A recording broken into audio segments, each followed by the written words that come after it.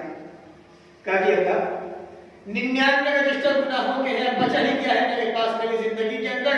اب تو جہنم میرا ٹھکانہ ہے کون مجھے بچائے گا؟ اب اللہ فرمائے گا اے میرے بندے میرے پاس تیری ایک نیکی موجود ہے تجھے نہیں پتا. ایک نیکی ہمارے پاس نہیں موجود ہے تجھے کیا پتا؟ اب یہ بندہ کہے گا پروردگار اے میرے رب اے میرے پروردگار کہاں ایک نیکی کہاں گناہوں کے 99 رجسٹر. اے اللہ کیوں مجھ سے مذاق کر رہا ہے؟ نبی اکرم فرماتے ہیں اللہ کہے گا ہمارے پاس ایک نیکی تیری موجود ہے. وہ بندہ کہے گا پروردگار ایک نیکی کا 99 گناہوں کے رجسٹر سے کیا مسئلہ کیا مقابلہ؟ اللہ کہے گا بندے تجھے کیا معلوم تجھے کیا پتا وہ تیری نیکی کیا ہے ہمارے پاس. وہ نیکی حاضر بطاقہ یہ بطاقہ لے کے آؤ. اس بطاقہ میں لکھا ہوا ہوگا بطاقہ جیسے ATM کارڈ ہوتا ہے نا آپ کا اسی طریقے سے ایک بطاقہ ہوگا اس پہ لکھا ہوا ہوگا اشہد ان لا الہ الا اللہ واشہد ان محمد عبدہ ورسولہ.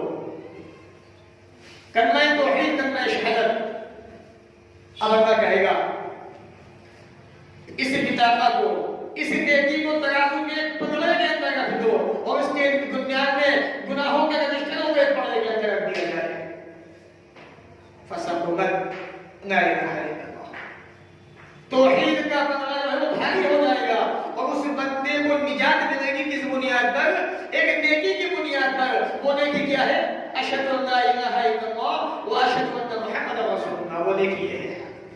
تو توحید ایک ایسی بنیاد ہے ایک ایسا اسلوب ہے انسانی زندگی کا وہ کامیاب رسوا ہے جس کی بنیاد پر انسان جنت کے اندر داخل ہونے والا ہے.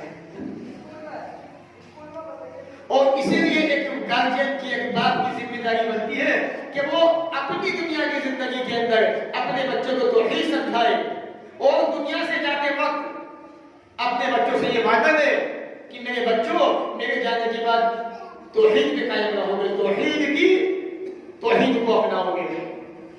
حضرت یعقوب کی زندگی اٹھا کے دیکھیے. سورہ بقرہ الف لام میم کا پارہ آخری پیج اور آخری پیج سے پہلے والا پیج. آپ کی موت کا وقت ہے. قرآن کہتا ہے حضرت یعقوب الموت جب ان کی موت کا وقت آیا قالوا تمام بیٹوں کو بنایا اور سوال کیا اے میرے بیٹو ما تعبدون من بعدی میرے بعد کس کی عبادت کرو گے؟ میرے بعد کس کی پوجا کرو گے؟ بیٹے بھی کیسے فرما بردار تھے. قالوا کہنے لگے نعبد الہک و الہ آبائک. اے ابو جان ہم آپ کے معبود کی آپ کے رب کی و الہ آبائک اپنے باپ دادا کے معبود کی ابراہیم علیہ السلام اسحاق علیہ السلام اسماعیل علیہ السلام ان کے رب کی عبادت کریں گے پوجا کریں گے. تو دنیا سے جاتے جاتے ایک باپ اپنے بچوں کو یہ سکھا کے جانا ہے کہ توحید تمہارے پاس ہے توحید مضبوط ہے تمہاری تو تم کامیاب ہو دنیا کی زندگی کے اندر بھی آخرت کی زندگی کے اندر بھی. تو پہلی وہ چیز جو ہمیں یہ سکھاتی ہے یہ سبب یہ عبرت اور نصیحت کا پیغام دیتی ہے کہ انسان کی دنیا کی زندگی ہو یا آخرت کی زندگی ہو اگر توحید ہمارے پاس ہے تو دنیا بھی انشاءاللہ ہماری مضبوط ہے اور آخرت تو مضبوط ہے. دوسری چیز وہ ہے نماز. نماز ایک ایسی عبادت جس کو ہم نے اپنا معمولی سمجھ لیا ہے اور یہ ایسی عبادت ہے جو کسی بھی حد میں معاف نہیں ہے.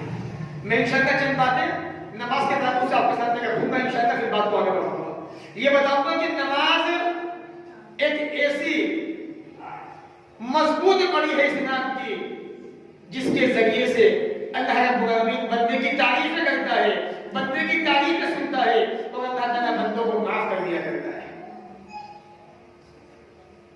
نبی اکرم جناب محمد رسول اللہ صلی اللہ علیہ وسلم کے ایک صحابی اللہ کے نبی کے پاس آتے ہیں. حدیث صحیح مسلم کتاب التوبہ کے اندر موجود ہے اور مشکات کے اندر بھی موجود ہے کتاب الصلاۃ کے اندر. نبی اکرم فرماتے ہیں ایک آدمی آیا, ایک صحابی آئے, ان سے ایک گناہ ہو گیا صحابی رسول سے, اور انہوں نے اس گناہ کو بہت بھاری سمجھا, بہت بڑا سمجھا. آپ سے بھی گناہ ہوتا ہے, مجھ سے بھی گناہ ہوتا ہے, ہم سب گناہ کرتے ہیں, کوئی گناہ چھوٹا ہوتا ہے کوئی بڑا ہوتا ہے. اب وہ دیکھنا یہ ہے کہ آپ اس گناہ کو کس نگاہ سے دیکھ رہے ہیں, کس آنکھ سے دیکھ رہے ہیں. تو اللہ کے نبی جب وہ صحابی آئے مسجد میں داخل ہوئے, اللہ کے نبی کو دیکھا کہ یا رسول اللہ اقیم علی حد, مجھ پہ حد نافذ کیجیے. اے اللہ کے نبی میرے اوپر حد نافذ کر دیجیے, مجھ سے گناہ ہوا ہے. وہ اگر یہ سبحان اللہ کے نبی نے سوال نہیں پوچھا اس سے کیا گناہ ہوا ہے, کیسا گناہ ہوا ہے. یعنی صحابی سے گناہ ہوا, صحابی نے اس گناہ کو بہت بڑا سمجھا, بڑا بھاری گناہ سمجھا اس کو, اور مسجد میں آ کے یہ سوال کر دیا اللہ کے نبی مجھ پہ حد نافذ کیجیے. فحضرت السلام, نماز کا وقت ہو گیا, اذان بھی ہو چکی, نماز کھڑی ہونے والی ہے. اللہ کے نبی جناب محمد رسول اللہ صلی اللہ علیہ وسلم مصلی پہ کھڑے ہو جاتے ہیں نماز پڑھانے کے لیے. صحیح مسلم کے الفاظ ہیں فلما قضى النبي صلی اللہ علیہ وسلم الصلاة, اللہ کے نبی نماز سے فارغ ہوئے. فقام رجل, یہ آدمی جس نے گناہ کیا تھا یہ آدمی کھڑا ہو گیا. فقال, کہنے لگا اے اللہ کے نبی اقیم علی حدا, اے اللہ کے نبی مجھ پہ حد نافذ کیجئے, مجھ سے گناہ ہوا ہے, مجھ سے غلطی ہوئی ہے. اے اللہ کے نبی قرآن کے اندر میرے بارے میں کیا حکم ہے مجھے بتائیے, گناہ جو مجھ سے ہو گیا, غلطی جو مجھ سے ہو گئی, میری سزا کیا ہے. اللہ کے نبی نے صحابی کو دیکھا, کہنے لگے اے میرے صحابی الیس قد صلیت معنا, کیا تو نے ہمارے ساتھ نماز نہیں پڑھی, کیا تو نماز کے اندر ہمارے ساتھ شامل نہیں تھا, موجود نہیں تھا. وہ صحابی کہنے لگے اے اللہ کے نبی میں نے نماز تو آپ کے ساتھ پڑھی ہے. قال نعم. اللہ کے نبی فرمانے لگے ان اللہ قد غفر ذنبک او حدک, اے فلاں شخص, اللہ رب العالمین نے تیرے گناہ کو یا تیری حد کو معاف کر دیا ہے, بخش دیا ہے. آپ اندازہ کر سکتے ہیں نماز ایک ایسی عبادت ہے, ایک ایسا عمل ہے, ایک ایسی کڑی ہے اسلام کی جس کی وجہ سے, جس کی بنیاد پر اللہ تعالیٰ اپنے بے شمار بندوں کو معاف کر دیا کرتا ہے. صحابی سے گناہ ہوا, غلطی ہوئی, نبی کے پاس آیا, اللہ کے نبی مجھ پہ حد نافذ کیجیے. صحابی گناہ کو بہت بڑا سمجھ رہے تھے. اللہ کے نبی نے کیا کہا کہ اللہ تعالیٰ نے تیرے گناہ کو نماز کی برکت سے, نماز پڑھنے کی بنیاد پہ معاف کر دیا. آج نماز کی اہمیت ہمارے نزدیک کیا ہے؟ جمعہ کی نماز فرض ہے, باقی نمازیں ہمارے نزدیک کوئی حیثیت والی نہیں ہے. اپنا سسٹم چینج کیجیے, اپنی سوچیں بدلیے. نماز کسی بھی حد میں معاف نہیں ہے, الا کہ آپ ایسے کنڈیشن میں ہیں جو شریعت نے آپ کو معذور سمجھا ہوا ہے, آپ کے پاس عذر موجود ہے, ورنہ نماز کسی بھی حد میں معاف نہیں ہے. یاد رکھیے. اور یہ نماز اتنی پیاری عبادت کہ اللہ رب العالمین جو ہے فرشتوں کی زبان سے اللہ کے بندوں تمہاری تعریف سننا چاہتا ہے. میں نے جیسے شروع میں کہا تھا کہ نماز کے ذریعے اللہ تعالیٰ اپنے بندوں کی تعریف فرشتوں کے منہ سے سننا چاہتا ہے. اس سے بڑا مقام و مرتبہ ہمارا آپ کا کیا ہوگا. صحیح بخاری کتاب مواقیت الصلاۃ حدیث نمبر 555 555. اللہ کے نبی فرماتے ہیں یتعاقبون فیکم ملائکۃ باللیل و ملائکۃ بالنہار. نبی فرماتے ہیں صلی اللہ علیہ وسلم تمہارے پاس رات کے فرشتے اور دن کے فرشتے ایک کے بعد ایک آتے ہیں.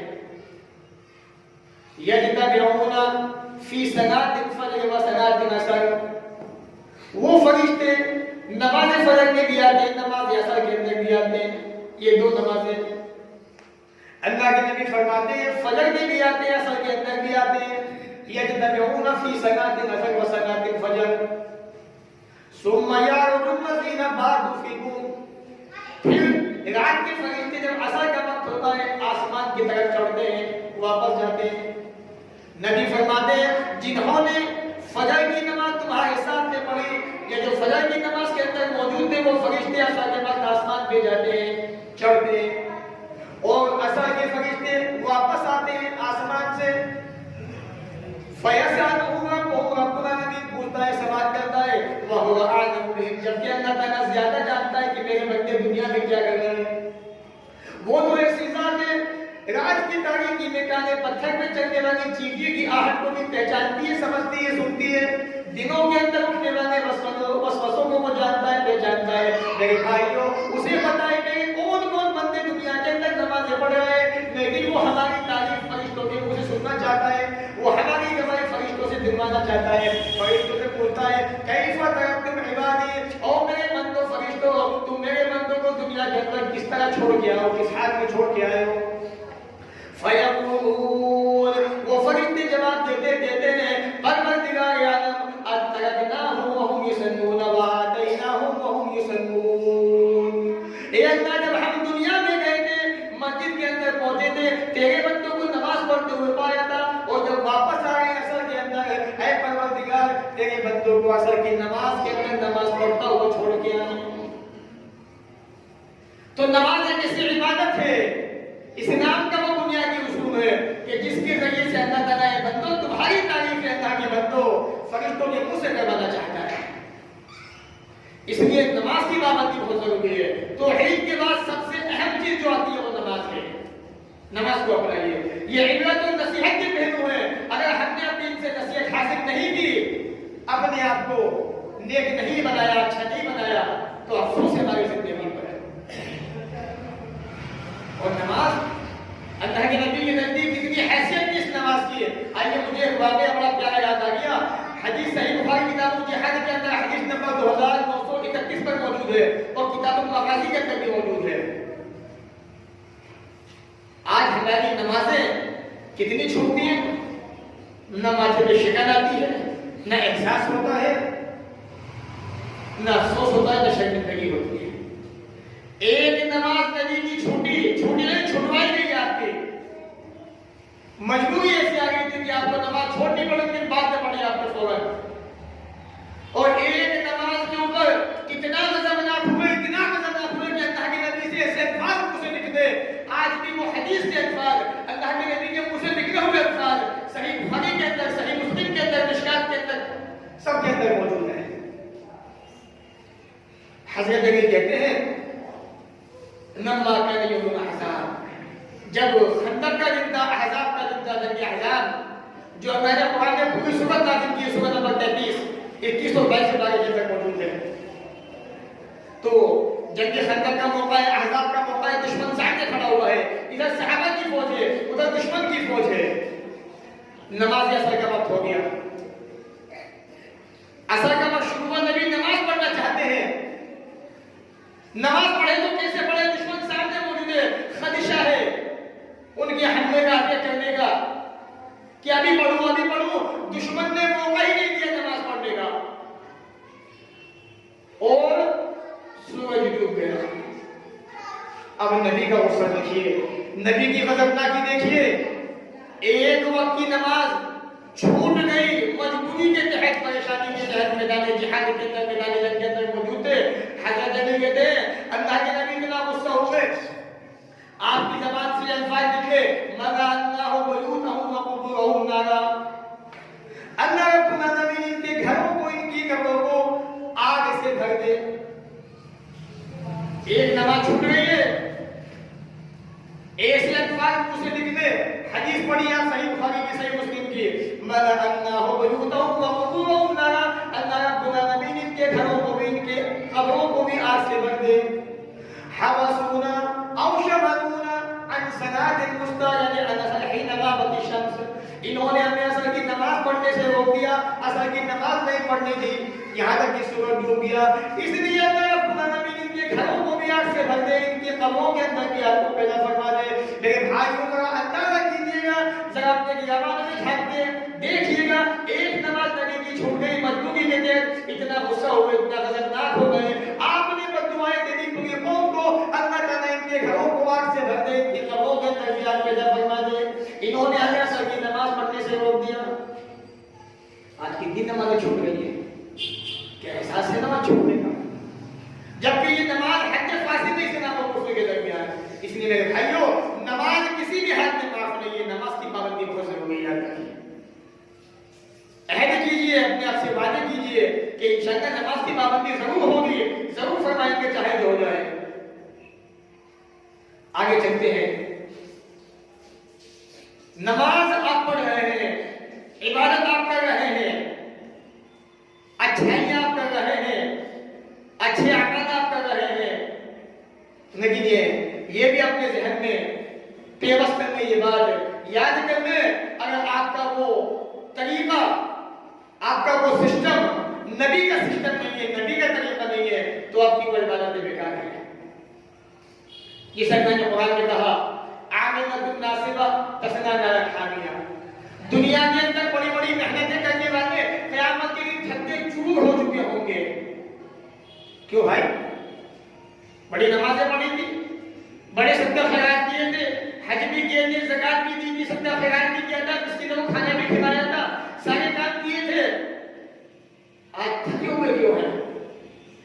تصلیٰ نارا حامیہ، جہنم کے اندر جا رہے ہیں. اس لیے کہ وہ اعمال، وہ سسٹم نبی کا سسٹم نہیں تھا، نبی کا طریقہ نہیں تھا. تو اب تیسری چیز جو ہماری ہے وہ ہے اتباع سنت. نبی کی اتباع، نبی کی پیروی. ایک ایک عمل ہمارا قدم اٹھے اللہ کے نبی جناب محمد رسول اللہ صلی اللہ علیہ وسلم کے نقش قدم پر. ہماری سانسیں چلے تو رسول اکرم جناب محمد رسول اللہ صلی اللہ علیہ وسلم کے طریقے پر. ہماری ایک ایک ادا، ہماری ایک ایک چیز سے اسلام کی تصویر دکھنی چاہیے. اللہ کے رسول کی سنتیں ہم سے ظاہر ہونی چاہیے.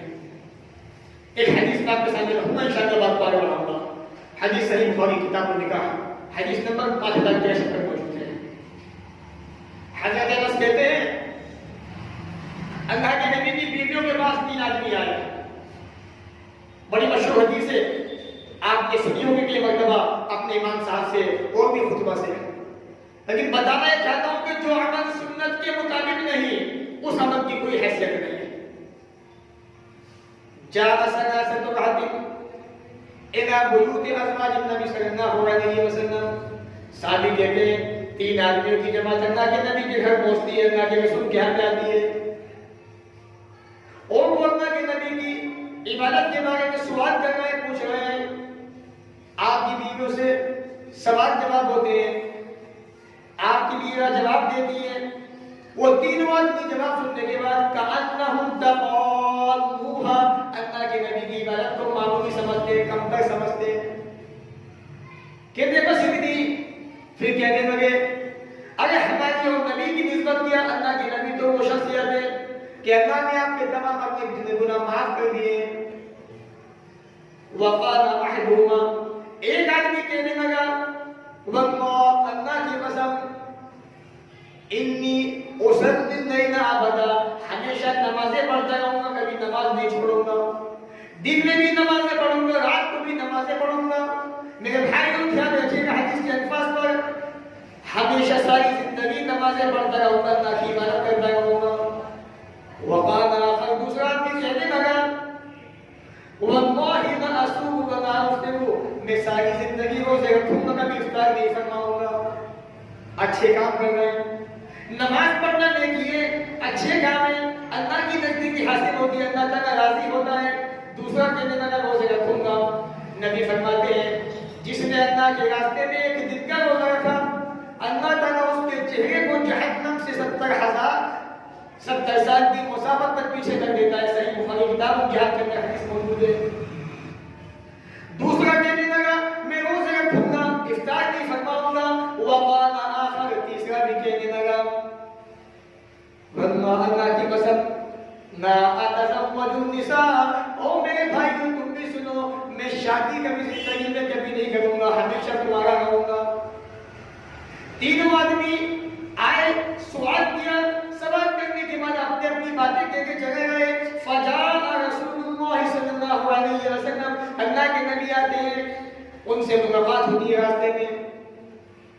سارے ماجرا آپ کو بتایا جاتا ہے، بیویوں کے ذریعے سے ان سے ملے، ملاقات ہوئی، دیکھا، کہنے لگے انتم الذین قلتم کذا کذا، کیا تم وہی انسان ہو جن کے بارے میں میں نے ایسا ایسا سنا ہے، تم نے ایسا ایسا کہا ہے؟ کہنے لگے اللہ کے نبی ہم یہ وہ انسان جنہوں نے ایسا ایسا کہا ہے.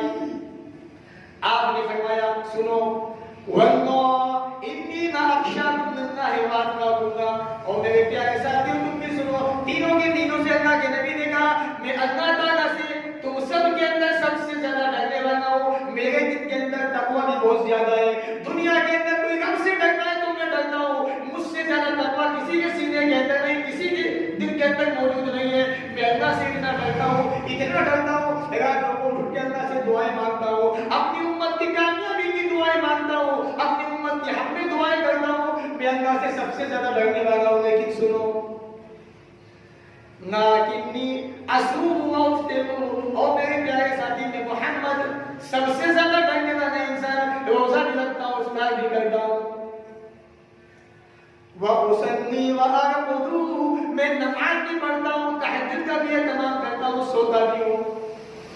اس لیے اماں عائشہ کہا کرتی تھی کہ اللہ کے نبی میرے سوال کا جواب دیجئے، آپ رات کو اٹھ کے تہجد میں اتنی لمبی لمبی نمازیں کیوں پڑھتے ہیں؟ اے اللہ کے نبی جب آپ نماز کے اندر کھڑے ہوتے ہیں آپ کے پاؤں پہ برف آ جاتا ہے، برف میں اتنا برف آتا ہے پاؤں سوکھ جاتے ہیں، اے اللہ کے نبی اتنی لمبی لمبی تہجد کیوں پڑھتے ہیں؟ اللہ کے نبی نے فرمایا تھا، حدیث صحیح بخاری کے اندر مسلم کے اندر موجود ہے، اے عائشہ افلا اکون عبدا شکورا، اے عائشہ کیا میں اپنے آپ کا شکر گزار بندہ نہ بن جاؤں؟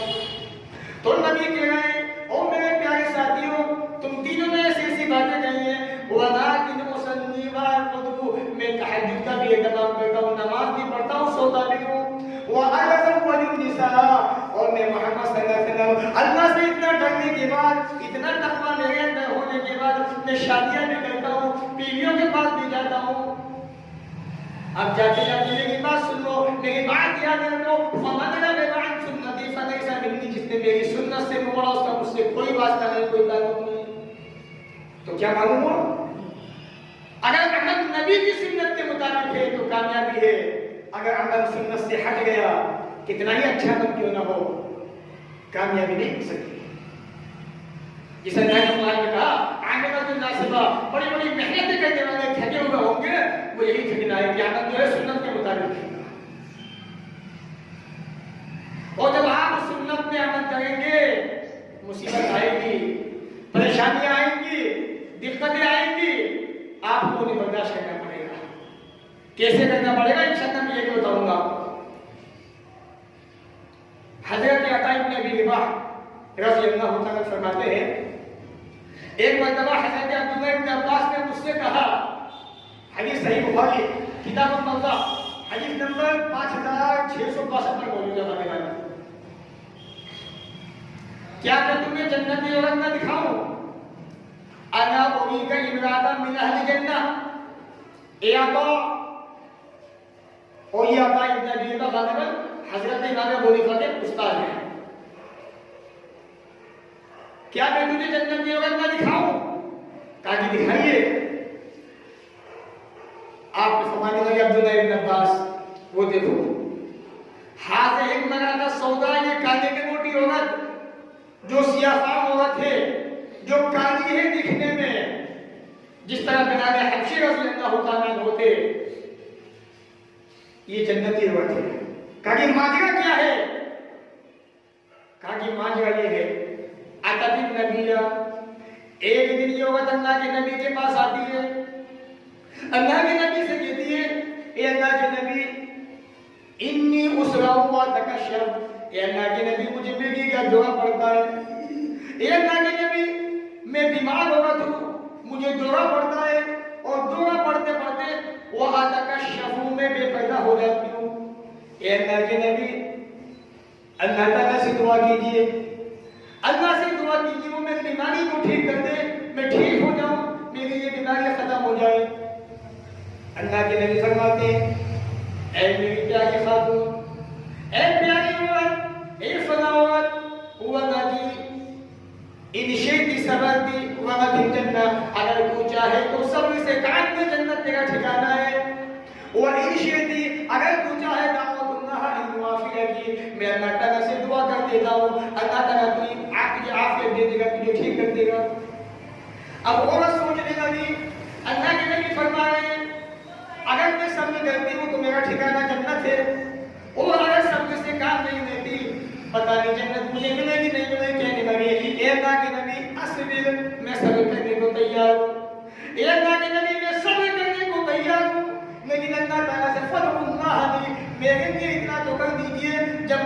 بیماری ہوتی ہے، جب مجھے دورہ پڑتا ہے، اتکشف، اے اللہ کے نبی میں بے پردہ ہو جاتی ہوں، میرے کپڑے جسم سے اتر جاتے ہیں، بڑی شرم آتی ہے، مجھے اللہ سے دعا کیجیے جب مجھے یہ دورہ پڑا کرے تو میں بے پردہ نہ ہوا کروں۔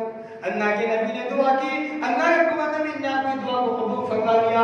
میرے بھائیوں بتانا نہیں چاہتا ہوں، دکھانا نہیں چاہتا ہوں، ایک عورت اللہ کے نبی کے پاس آتی ہے، مصیبت زدہ ہے، پریشان ہے، اتنی پریشان ہے کہ جب اسے بیماری ہوتی ہے، جب اسے دورہ پڑتا ہے تو اس کے کپڑے جسم سے نیچے کھسک جاتے ہیں۔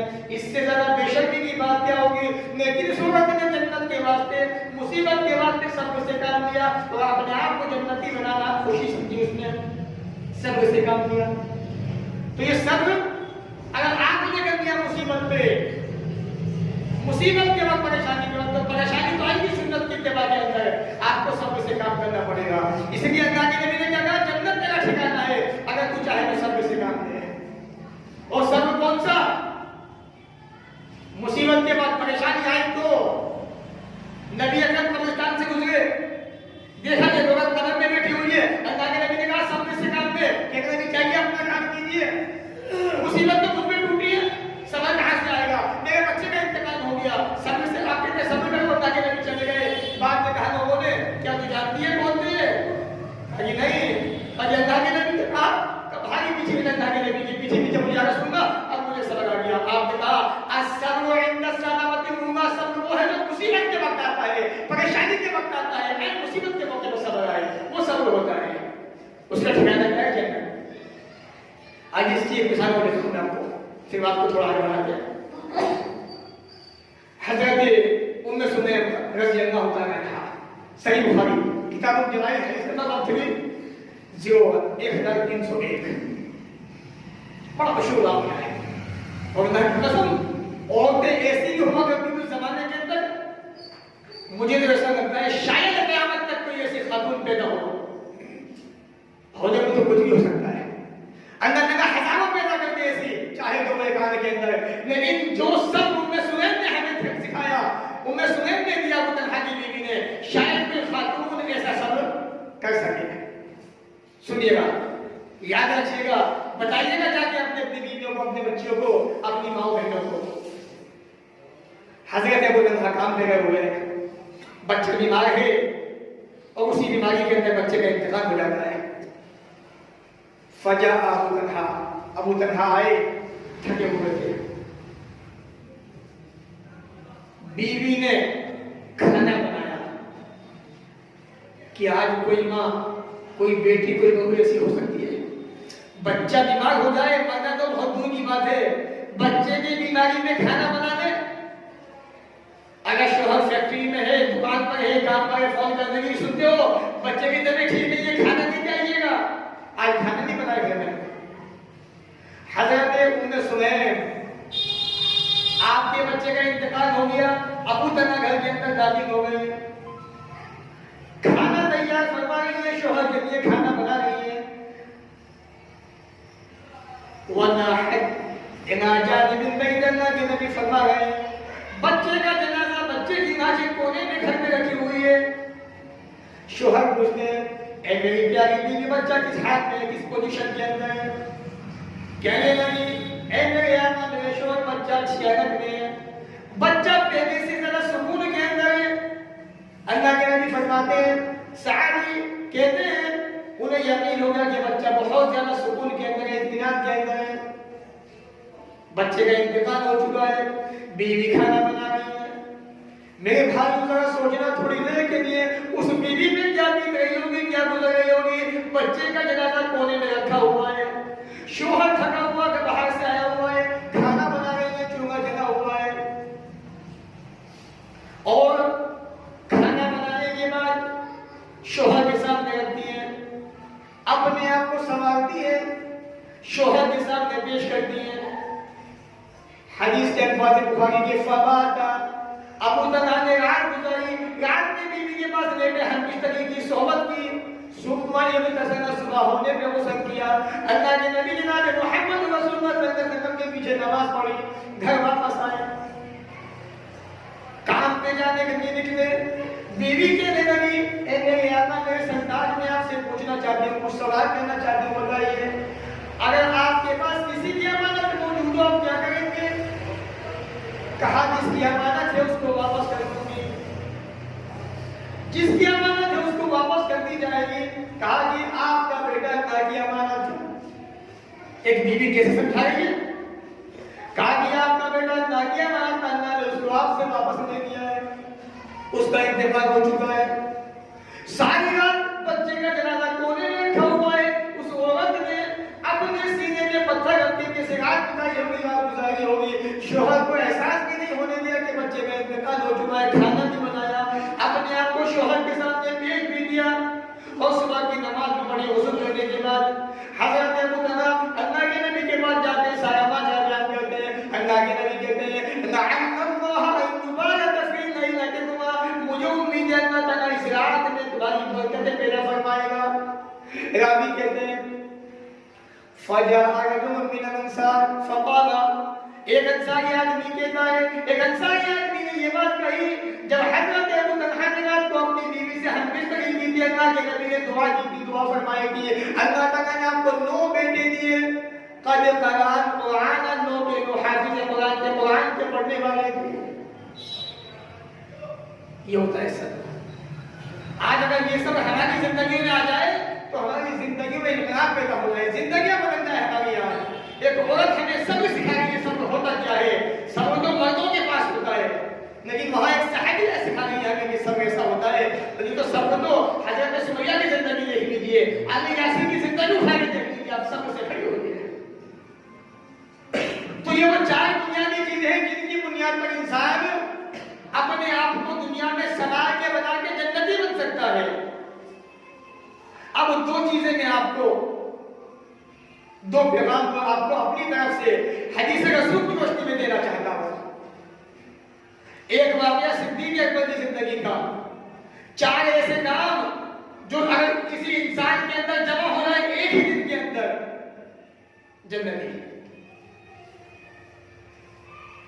4 ایسے کام جو ایک ہی دن میں کسی انسان پہ جمع ہو جائے تو آدمی جنت کے اندر ہے، حدیث صحیح مسلم کے اندر موجود ہے۔ اور دوسرا واقعہ عمر فاروق کی زندگی کا جو یہ سبق سکھاتا ہے، ہمیں درس دیتا ہے کہ ایک مسلمان کو کس طرح کا ہونا چاہیے، ایک مسلمان دنیا میں کیسی زندگی گزارنا چاہیے۔ اللہ کے رسول کا دربار ہے، صحابہ کا مجمع لگا ہوا ہے، تمام صحابہ بیٹھے ہوئے ہیں۔ راوی حدیث سے حضرت ابو ہریرہ رضی اللہ تعالیٰ عنہ اللہ کے نبی سوال کرتے ہیں صحابہ اکرام سے، صحابہ کا مجمع ہے، اے میرے صحابہ بتاؤ میرا تم سے سوال ہے آج، من اصبح منکم اليوم مسکینا۔ پہلا سوال یہ ہماری آپ کی زندگی سے تعلق رکھتا ہے، آج تم میں سے کس نے مسکین کو کھانا کھلایا ہے؟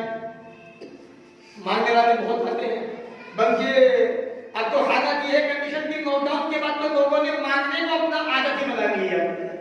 یہ حقیقت ہے، اتنے مانگنے والے آپ کو ملیں گے جگہ جگہ پر کہ بتا دیں انہیں ضرورت ہے بھی کہ نہیں ہے،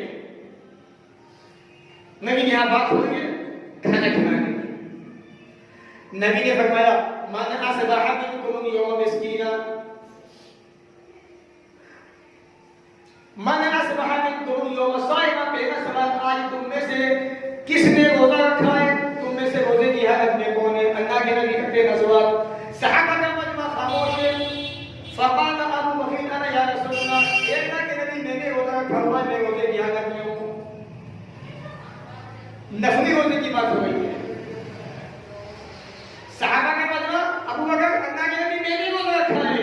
پہلا کام، اگر کسی نے روزہ رکھا اور روزہ رکھنے کے بعد یہ 3 کام بھی کر لیے اس نے 2 دن کے اندر تو کیا کہنے قابل تعریف۔